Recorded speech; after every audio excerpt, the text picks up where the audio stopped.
शुक्लांबरधरं विष्णुं शशिवर्णं चतुर्भुजं प्रसन्नवदनं ध्यायेत् सर्वविघ्नोपशान्तये व्यासरूपाय विष्णवे नमो वै ब्रह्मनिधये वासिष्ठाय नमो नमः। ఓం విష్ణవే నమః.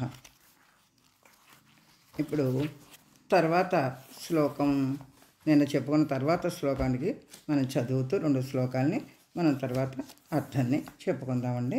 మనం ఇప్పుడు విక్షరో రోహితో మార్గో హేతు దామోదర సహ మహీధరో మహాభాగో వేగవాన్ అమితాసన. ఇదో శ్లోకం అండి. తర్వాత ఉద్భవక్షోభణో దేవ శ్రీగర్భ పరమేశ్వర కరణం కారణం కర్త వికర్త గహనో గుహ. ఈ రెండిట్లకి మనం ఇప్పుడు అర్థం చెప్పుకుందామండి. ఇప్పుడు ముందు విక్షరో విక్షర అని అనమాట అండి ఆ నామం. అక్కడికి విక్షర అంటే నాశనం, క్షరము లేనివాడు అంటే నాశనము లేనివాడు అని అర్థం అండి మామూలుగా. అంతకన్నా అంటే క్షరం అంటే నాశనం, విక్షర అంటే నాశనము లేనివాడని ఈ నామానికి అర్థం అండి. తర్వాత రోహిత రెండో నామం. తర్వాత అంటే స్వతంత్రుడు కాబట్టి ఆయన ఏ అవతారం అయినా ఎత్తచ్చు, ఎక్కడైనా ఉద్భవించవచ్చు కాబట్టి దానికి చక్కగా ఆయన స్వతంత్రుడు అనే అర్థం ఇందులో వస్తుందండి మనకి. అంటే ఇక్కడ లోహిత అనే అర్థానికేమో మత్స్యావతారం ఎత్తినవాడు, సోమకాసురుని చంపినవాడు అని అర్థం వచ్చింది. ఇక్కడ రెండోసారి మనువును సప్తఋషులను రక్షించుటకు మత్స్యావతారం ఎత్తాడు. మరి ఇంక రెండోసారి ఇక్కడ మొదటిసారి అర్థం చెప్పుకున్నాం, ఇక్కడ పరమాత్ముడు చెప్పుకుంటున్నాం. ఇక్కడ లోహిత అంటే రెండవ అక్షరం ఎర్రని అరుణవర్ణం కలిగిన వాడు, సూర్యకాంతితో వర్తిల్లేవాడు అని అర్థం చెప్పుకోవాలండి. ఎర్రటి కమలం వంటి హృదయ పద్మం ఎందుకు కూడా ప్రకాశించేవాడు అని మనకి చెప్తూ ఉంటారండి. ఎందుకంటే మనం చెప్పుకుంటున్నాం కదండి నారాయణ సూక్తంలోనూ అదేని పద్మకోశ ప్రతీకాశ అనే మంత్రపుష్పంలో చెప్తాం కనుక ఆ వాక్యానికి అర్థం అదేనండి. ఎందుకంటే చక్కగా ఎర్రటి కమలంలో ఆ హృదయ పద్మంలో ప్రకాశిస్తున్నాడు అని ఆ మాటకు అర్థం కనుక మనం ఇక్కడ రోహిత అనే నామానికి చక్కటి శరీరం కలిగిన వాడు, ఎర్రటి అని అర్థం చెప్పుకోవాలన్నమాట అండి. ఇంకా మార్గ అంటే మనకు మార్గం అయిన వాడు, ఆయన ఆనంద స్వరూపుడు, పరమానంద స్వరూపుడు. ఆనందాన్ని పొంది మనం కూడా మోక్షార్థులం కనుక మనం ఆయన వెతుకుతున్నాం. ఆ మోక్ష మార్గం ఎక్కడో చూపించమని మనకు దుర్గకి మార్గం చూపిస్తాడు కనుక ఆ మోక్ష మార్గం ఎటో చూపిస్తాడు, ఆయనే చూపిస్తాడు కనుక అక్కడ మార్గస్వరూపుడయ్యాడని ఈ నామంలో ఆ ఉపాసకులందరికీ చక్కగా వెతకబడి దొరకబడేవాడు కనుక మార్గం చూపించేవాడు కనుక మార్గ అనే నామంలో ఇక్కడ మనం స్తుతించుకుంటున్నాం ఆయన్ని. అంటే మనం వెతకడం అని చెప్తే అన్వేషించడం అనమాట. భగవంతుడిని అన్వేషిస్తున్నాం కదండి, ఎక్కడున్నాడు ఏమిటని ప్రతి జీవుడు కూడా అన్వేషిస్తాడు. ఆ గురువు ద్వారా తెలుసుకుని కూడా ఆ మార్గం కనిపెట్టడం కోసమే కదా మార్గం చూపెడతారు మహర్షుడైన. ఆ దారింపటి మనం వెళ్ళాలి కనుక ఆ మార్గస్వరూపుడు ఆయనేనని చెప్పడమే ఈ నామానికి అర్థం అండి. తర్వాత హేతు అంటే కారణం ఆయనే కారణం. ఈ సృష్టి అంతగా ఆయనే కారణం. మనకి ఏది ఇవ్వాలన్నా ఆయనే కారణం. మనం పుట్టించడానికి కారణం ఆయనే, పెంచడానికి కారణం ఆయనే, అన్నిటికీ కర్త కర్మ క్రియ ఆ మూడు చేసేవాడు ఆయనే కదండి. కాబట్టి ఆయన అన్నిటికీ కర్త కాబట్టి ఆ ఫలాలను మనం అనుభవించుకుందుకు ఇచ్చే కారణం ఆయనే కనుక ఈ నామంలో హేతు అని చెప్పారనమాట. కాబట్టి ఇంకా ఏ పనైనా నేనే చేస్తున్నాను అని కూడా మనం మనకి ఈ కారణంగా నేనే సృష్టికర్తని అని చెప్పాడు కనుక కాబట్టి హేతు అంటే కారణం కనుక ఆయనే ప్రతి జీవుడు ఇక్కడ ఈ సృష్టిలో నడవడానికి కర్త కనుక మనం అర్థం చేసుకోవాలన్నమాట. కర్త కర్మ క్రియ ఆయనే కనుక ఇక్కడ హేతు అనే నామంలో ఆయన్ని స్తుతిస్తున్నాం. ఇది కూడా తర్వాత నామం కూడా మనకు బాగా తెలుసునండి. దామోదర ఏ ధామములైతే ఉన్నాయో అంటే లోకాలన్నమాట అండి ధామములు అంటే. ఆ ధామములన్నీ కూడా ఉదరహ అంటే పొట్టలో కలిగిన వాడు కదా దామోదర. ఇంకా కొంచెం మనం చెప్పేటప్పుడు ఏం చెప్పుకుంటామండి, ఆ యశోద తాటితో కట్టేసింది కదా నడుముకి, ఆ ఉదరమును దా దామంతో కట్టబడినవాడు అని కూడా అర్థం వస్తూ ఉంటుందండి. దామోదరుడు కృష్ణుడు చిన్నపిల్లాడప్పుడు ఆ తల్లి యశోద రోటికి కట్టినప్పుడు కూడా ఇదే నామం వచ్చిందనమాట అండి మనకి. కాబట్టి చక్కగా తాటిని ఉదరమున కట్టబడినవాడు అని అర్థం కూడా వస్తుందండి. ఇంకొకటి దామము అంటే పుష్పమాల అనే అర్థం కూడా ఉందండి. కాబట్టి ఈ ఉదరంలో ఆ పుష్పమాలను ధరించేవాడని ఒక అర్థం, ఉదరంలో సమస్త లోకాలు దాగి ఉన్నాయని ఒక అర్థం, దేవతలందరికీ సుఖాలను ఇచ్చేవాడని ఒక అర్థం దామోదరుడు అంటే. తర్వాత ఇంకా అదే దేని చేతను కట్టబడకుండా ఉండేవాడు. మరి ఎందుకు కట్టబడ్డాడు? తల్లి అక్కడ యశోద తల్లి ఆ ప్రేమ వల్ల ఆ రోటికి కట్టబడ్డాడు, ఆయన దొరికాడు కాబట్టి దామోదరుడు అయ్యాడని కూడా మనం చెప్పుకోవచ్చండి. ఇంకా సహహ అంటే చక్కగా సహించేవాడు, ఓర్చుకునేవాడని కదా అర్థం దానికి. కాబట్టి ఏదైనా సరే ఆయన మనందరినీ మనం ఏం చేసినా కూడా చక్కగా ప్రేమతో సహిస్తాడు. అంటే ఈ సృష్టిలోని సమస్త జీవులు చేయు ఆ శుభ అశుభ కర్మలన్నింటినీ కూడా ఆయన ఓరిమితో సహిస్తూ ఉంటాడు కనుక ఇక్కడ సహహ అనే నామం మనం అర్థం చేసుకోవాలి. ఆ నామంతో ఆయనకి మనం నమస్కారం చేసుకుంటాం అనమాట. ఇంకా మహీధర, ఇది చాలాసార్లు వచ్చింది కదండి. మహి అంటే భూమి, ధర అంటే ధరించినవాడు. భూమి అంటే ఒకటా పర్వతాలు ఉన్నాయి, చెట్లు ఉన్నాయి, చేమలు ఉన్నాయి, అవన్నీ ఆ భూభారం అంతా కూడా ఆయన చక్కగా ధరించి ఉన్నాడు కనుక మహీధర అంటే ఈ భూభారాన్ని ఆ భారాన్ని తొలగించేవాడు కూడా ఆయనే. ఆయన ఇదివరకు యజ్ఞవరాహ రూపంలో ఉద్ధరించాడని చెప్పుకుంటున్నాం. కాబట్టి ఆ చక్కగా ఆ మహి అంటే భూమిని, ధరహ అంటే ధరించిన వాడిని అక్కడ ఆ యజ్ఞవరాహ రూపంలో కూడా మనం చెప్పుకున్నాం కనుక ఇక్కడ మహీధరకి మళ్ళీ ఇంకొకసారి కొద్దిగా అర్థం చెప్పుకున్నాం. ఇంకా మహాభాగ అంటే ఆయనకి చక్కగా భోగములు అనుభవిస్తూ ఉంటాడు, గొప్ప భాగ్యాలు కలిగిన వాడు కనుక స్వేచ్ఛగా ఆ రూపంలో మహాభాగ గొప్ప భాగ్యవంతుడు అని భాగ్యములు కలవాడు అని అర్థం వస్తుందంట. ఇంకా ఇంకొకటి చూడండి, మళ్ళీ దాంట్లో కూడా మన కృష్ణావతారంలో కూడా 16,000 కన్యల్ని వివాహం చేసుకున్నాడు. అది కాకుండా అష్టమహేశ్వరులు అంటే 8 భార్యలు ఉన్నారు, వాళ్ళందరినీ వరించదగ్గాడు. అటువంటి గొప్ప సౌభాగ్యం కలిగిన వాడు అని కూడా చెప్తారు. ఇంకా భాగం అనగా తేజస్సు అనే అర్థం కూడా ఉందండి. గొప్ప తేజస్సు కలిగిన వాడు భగా ప్లస్ వంతుడు అంటే అటువంటి ప్రకాశమానుడు కాబట్టి మహా తేజస్సు కలవాడని కూడా ఈ సృష్టికి కావలసినంత వెలుగంతా ఆయన దగ్గరే ఉందని చెప్పి కూడా మనం అర్థం చేసుకోవాలండి. కాబట్టి అలాగే మహాభాగ కాబట్టి అయినా మహా సౌఖ్యాన్ని కూడా మనకు అందించేవాడని కూడా అర్థం చేసుకోవాలండి. కాబట్టి మహాపవిత్రుడు కాబట్టి మహాభాగ ఈ నామంలో మనం అర్థం చేసుకుంటాం. ఈ నామంతో ఆయన్ని స్తుతిస్తున్నాం. ఇంకా వేగవాన్ గొప్ప వేగం కలిగిన వాడు, వాయువు కన్నా వేగం ఎక్కువ కలిగిన వాడు ఆయన వేగం ఎవరికి చెప్పగలరు? కాబట్టి మన వేగాలు మన పరుగులు కాదు కదా, అపరిమితమైన పరమేశ్వర శక్తి అయింది. ఆయన యొక్క వేగం ఎవరికి ఏంటి కట్టగలరు? ఎన్ని కిలోమీటర్ల వేగం అని మనం కట్టగలం. కాబట్టి వేగవాన్ అంటే గొప్ప వేగముగా ప్రయాణం చేయగలిగిన వాడు. అంటే ఆ ప్రయాణించేది మనకి తెలుసున్న దాంట్లో వాయువు కంటే కూడా ఇంకా వేగంగా పెడుతుంది. ఏమిటో తెలిసినట్టు అది మనస్సు. కాబట్టి దానికన్నా కూడా వేగం కలిగిన వాడు కనుక ఇక్కడ వేగవాన్ అని చెప్తున్నారు. ఆయనకి అర్థమైందండి. ఇంతేకాకుండా ఎక్కడున్నా సరేనని చెప్పండి, భక్తుడు కనుక అవసరం వచ్చి ఆర్తితోటి ఒక్కసారి పిలవగానే అక్కడ వెంటనే వచ్చేస్తాడు కదండి. ఎంత వేగంతో వస్తే రాగలడు? ఆ గజేంద్రుని రక్షించడానికి ఎంత పరిగెత్తుకుని వచ్చాడండి. అందుకని వేగవాన్ అనే నామం అప్పుడు కూడా ఆయనకి సరిపోతుంది, చూసారా? అదనమాట ఇక్కడ వేగవాన్ అనే నామానికి మనం చెప్పుకునే అర్థం. ఇంకా అమితాసన కాబట్టి అసన అంటే భక్షించేవాడు, తినేవాడు అని చెప్పుకున్నాం కదా.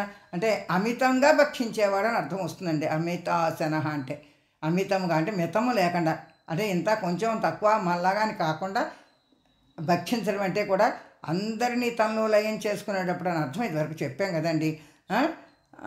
అంటే ఇదివరకు కూడా ఒక కృష్ణావతారంలో పరిమితి లేకుండా ఇంద్రుడికి ఆహారం తయారు చేస్తే ఆహారాన్ని నేను భుజించేసేటండి, అలా కూడా చెప్తూ ఉంటారు. కాబట్టి అలాగే అగ్నిహోత్రుడు ఉన్నాడు అనుకోండి, ఆయన ఎంతైనా ఆహుతి చేసుకుంటాడు లోపల, అది సర్వం భస్మీపుటం చేస్తాడు కదా, మనకు తెలుసు కదా. ఆయన సర్వభక్షకుడు అంటే సరిపోతుంది కదా. కానీ అగ్నిలో కూడా అది ఈయన దహింపలేడు అగ్ని చేత, కానీ ఈయన మాత్రం సంహార కాలంలో ఆ ప్రళయ సమయంలో అంతనే నశింపు చేస్తాడు కనుక ఆ కాలంలో అమితంగా ఈ జీవులను భక్షిస్తున్నాడు కనుక అమితాసన అనగా ఆ కాలస్వరూపుడు అగ్నిలో ఆహుతుడైనట్టే ఆ మొత్తం ఇదంతా కూడా ఈ సృష్టి అంతా కూడా ఆ యజ్ఞనారాయణలో మనం కలిసిపోతున్నాం. ఎప్పుడు ప్రళయకాలంలో. అది మనం అర్థం చేసుకోవాలండి. ఈ నామానికి అమితాసన అంటే మనం ఇలా అర్థం చెప్పుకున్నాం. సర్వం కృష్ణార్పణమస్తు. తర్వాత ఇంకొక శ్లోకానికి చెప్పుకుందామండి. ఓం ఉద్భవ క్షోభణో దేవ శ్రీగర్భ పరమేశ్వర కరణం కారణం కర్త వికర్త గహనో గుహ. ఉద్భవ అంటే పుట్టుక కలిగినవాడు, అంటే ప్రపంచ ఉత్పత్తికి పుట్టుకకు కారణమైనవాడు. కాబట్టి మనకి ఈ సంసారం అంటే ఈ సృష్టి అంతకి ఈ సంసార బంధాలన్నిటికీ కూడా ఉద్భవించే ఆయన నుంచే కనుక ఆయన కారకుడు కనుక ఉద్భవ అంటే తనను తలుచుకునే వాళ్ళని ఈ సంసార బంధాల నుంచి తొలగిస్తాడని కూడా ఆయన అని మనకు అర్థం చేసుకోవచ్చు. ఉద్భవ క్షోభణో దేవ అన్న ముందు చెప్పుకున్నాం కదండి. అన్నది ఆ సృష్టి ప్రారంభ దశను వర్ణిస్తూ ఓ గూఢ మంత్రం, ఇది మహామంత్రం అని చెప్పారు కదా. అందుకని బ్రహ్మకల్ప ప్రారంభంలో రాత్రి పగలు కానీ ఉండవు. అప్పుడు అలా లేనప్పుడు స్థితిలో ఈ పరబ్రహ్మం అని చెప్పుకుంటున్నామే, ఈ పరమాత్మ నారాయణమూర్తిని ఆ సమస్తాన్ని ఆ ఉద్భవింపజేశాడు. తన నాభిలోంచి కమలాన్ని, ఆ తర్వాత బ్రహ్మగారిని, తర్వాత ఈ సృష్టిని ఆయనే ఉద్భవం చేశాడు కనుక ఈ నామంలో ఉద్భవ అని చెప్పాం. క్షోభణ అంటే క్షోభ అంటే బాధ, దుఃఖం కలగడం అంటే ఇక్కడ ఆయన ఏం చేస్తున్నాడు, ఈ జీవులన్నిటినీ కూడా ఆ ప్రకృతి ప్రళయం వచ్చినప్పుడు ఈ ప్రకృతి అంతా సృష్టికాలను సృష్టించి మళ్ళీ తర్వాత బాధ పెట్టి దాన్ని కలిపేసుకునేటప్పుడు కూడా క్షోభణ స్వరూపంలో ఉన్నాడు కనుక ఇక్కడ క్షోభణ అని చెప్పారనమాట. తనే ఆ పరమాకాశమందు బీజభూతుడై ఉన్నాడని, ఆ మన హృదయంలో చిదాకాశ స్వరూపంలో ఉన్నాడని, అంతా వ్యాపించి ఉన్నాడని, అన్నిటిని క్షోభింపచేస్తాడు కనుక ఆ పరమాత్మ క్షోభణ అని ఈ నామంలో చెప్పబడ్డాడండి. అంటే దేవ ఇంకా తర్వాత నామం అంటే అర్గాదులచే క్రీడించేవాడని అర్థం అంటండి. దేవ దేవి అంటే బాగా క్రీడించేది. అలాగే ఇక్కడ దేవ అన్నాం కనుక చక్కగా ఆడుకునేవాడు. క్రీడ అంటే ఆటే కదండి.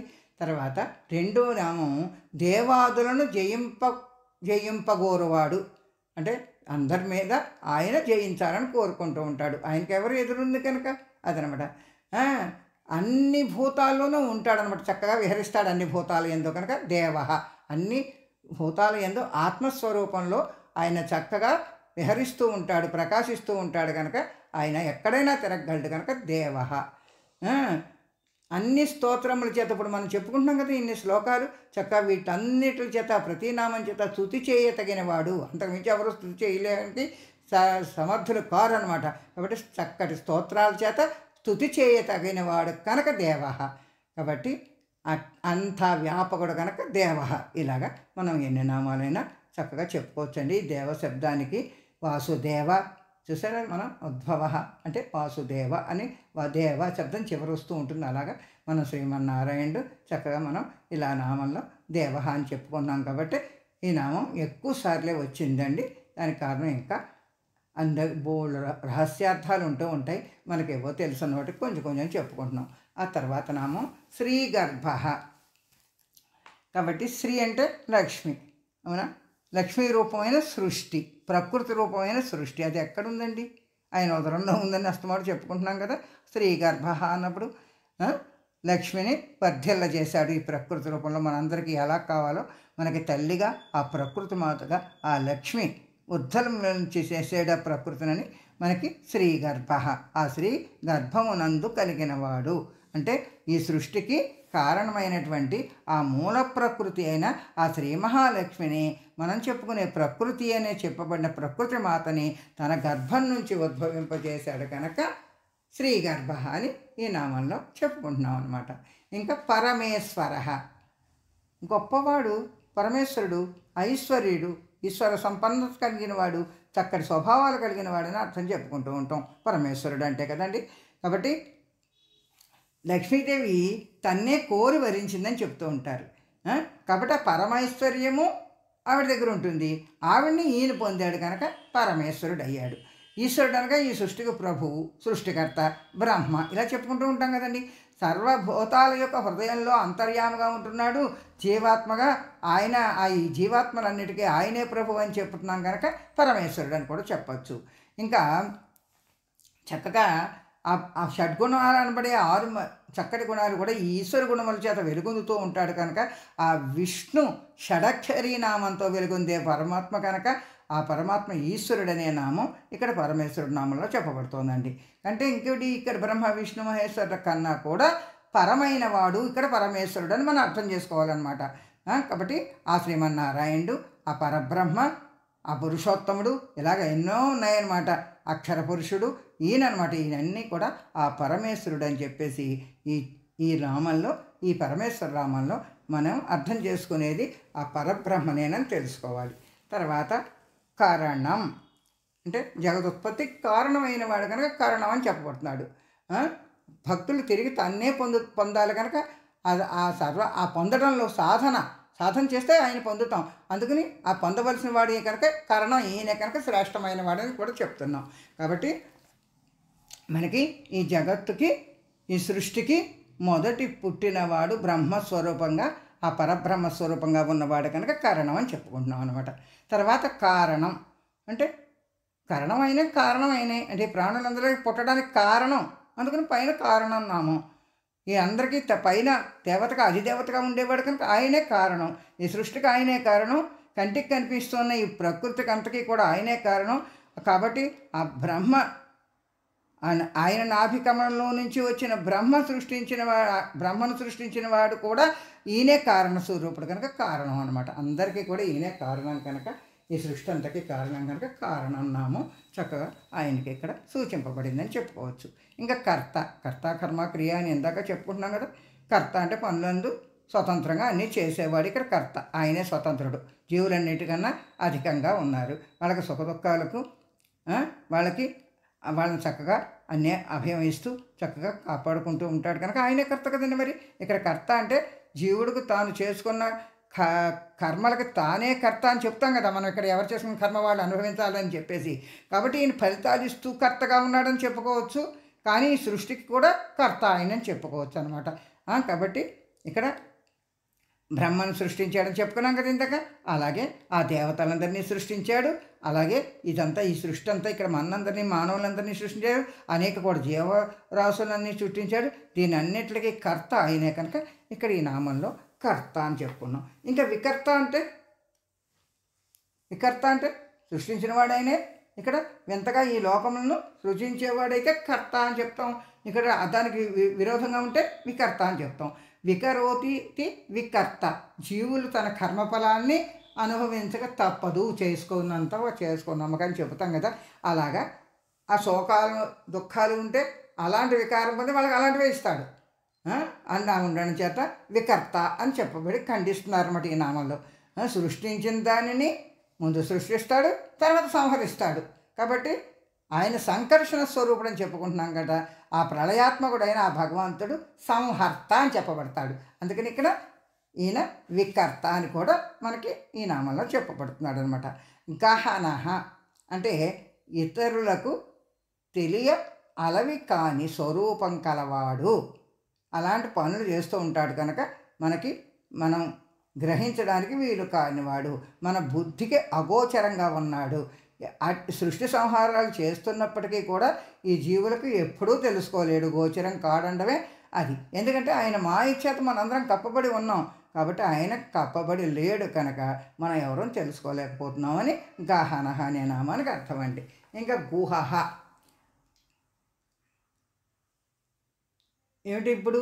గుహః అంటే గుహతీతి గుహః అంటే చక్కగా లోకమంతా రక్షిస్తూ ఉన్నవాడు కనుక, అనగా హృదయ గుహ అంటాం కదా. హృదయ కోశంలో ఆ ఆకాశ రూపంలో, పరమాకాశ రూపంలో, ప్రణవ రూపంలో బంగారు వర్ణంతో చక్కగా వెలుగుండేవాడు. కాబట్టి ఇక్కడ ఆ ఎక్కడ ఎక్కడ హృదయ గుహలో ఉండేవాడు కనుక గుహ అని మనం చెప్పుకుంటూ ఉంటాం. మంత్రపుష్పంలో చెప్తూ ఉన్నప్పుడు కూడా పద్మకోశం, అందులో తామర మొగ్గ వంటి హృదయంలో వెలుగొందుతున్నాడు, ఆపోజ్యోతి అయి విద్యుత్ శక్తి కాంతితో వెలుగొందుతున్నాడు అని చెప్పబడుతున్న ఆ ఏ శుద్ధ పరతత్వమైన పరమాత్మ మన హృదయంలో ఆ హృదయ గృహలో ప్రకాశిస్తున్నాడు. కాబట్టి మన ఈ ముక్తి పొందే యోగులు హృదయాల్లో ఉండే పరతత్వానికే ఈ గుహాశయుడు అని చెప్పబడుతున్నారు కనుక ఇక్కడ ఆ పరమాత్మ పేరు గుహ అని సూచించారనమాట. ఉన్నవాడు దీన్నే రమణ మహర్షి కూడా ఏమని చెప్పారంటేటండి, హృదయ కుహర మధ్యే కేవలం బ్రహ్మ మాత్రం అంటే ఆ జీవుడి రూపంగా ప్రాణంతో స్పందించే పరతత్వమే ఆ లోపల ఉన్న ఆత్మస్వరూపుడే ఈ గుహుడు అని చెప్పారటండి. ఎప్పుడైతే దీన్ని దర్శించుకుందుకు మనం ప్రయత్నం చేసి దర్శించగలమో మనలో ఉన్న పరమాత్మని, అప్పుడు ముక్తి కలుగుతుంది ఏ యోగికైనా ఎవరికైనా కూడాను. అప్పుడే మన హృదయగంధి ఛేదింపబడుతుందని చెప్తూ ఉంటారు. అదనమాట అండి. సర్వం శ్రీకృష్ణార్పణమస్తు.